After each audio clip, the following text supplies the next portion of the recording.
Alors ça va être paradoxal, le très joli décor, tout fleuri qu'il y a ici, et la colère qui peut monter en moi quand j'entends cette expression « Est-ce que tu as refait ta vie ?» Refaire sa vie.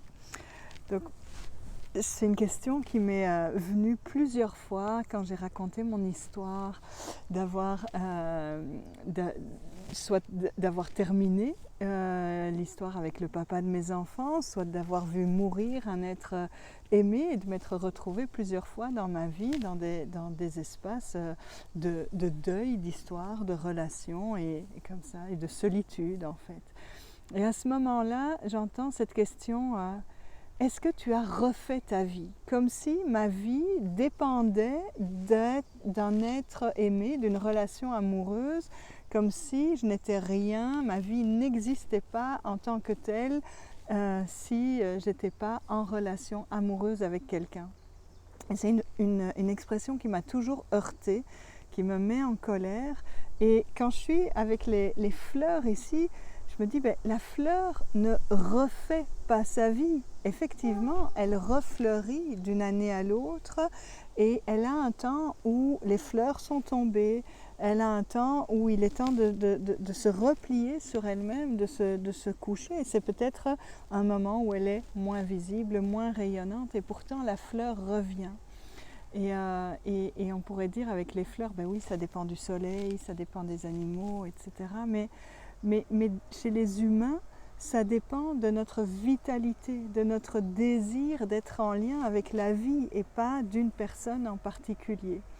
Et donc voilà, je ne sais pas quelle est l'expression qu'on pourrait mettre à la place de refaire sa vie, mais peut-être que la question c'est juste et de quelle manière ta vie se poursuit-elle?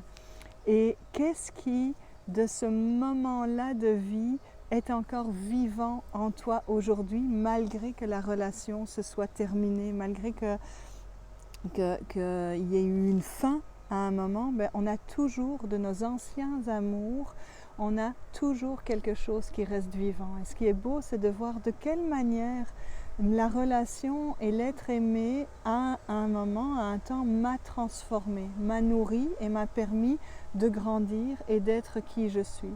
Et une des douleurs majeures, c'est de vouloir rejeter en fait. L'histoire est terminée et je ne t'aime plus et du coup tout ce qui vient de toi, je le rejette. Mais quand on fait ça, c'est rejeter une partie de nous-mêmes. Et donc il y a cette invitation non pas à refaire sa vie, mais à poursuivre sa vie en honorant toutes nos histoires passées et tout le bon qu'elles nous ont apporté.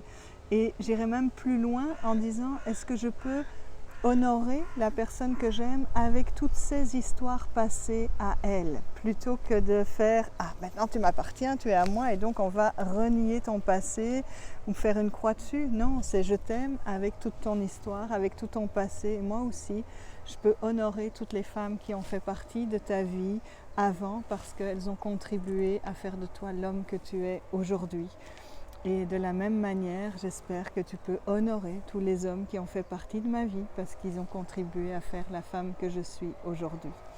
Alors voilà, une petite pépite de com pour poursuivre, pour ne cesser de suivre sa vie plutôt que de vouloir la défaire et la refaire. Ce n'est qu'une longue histoire, c'est qu'une longue histoire qui se déplie et juste on a à la savourer.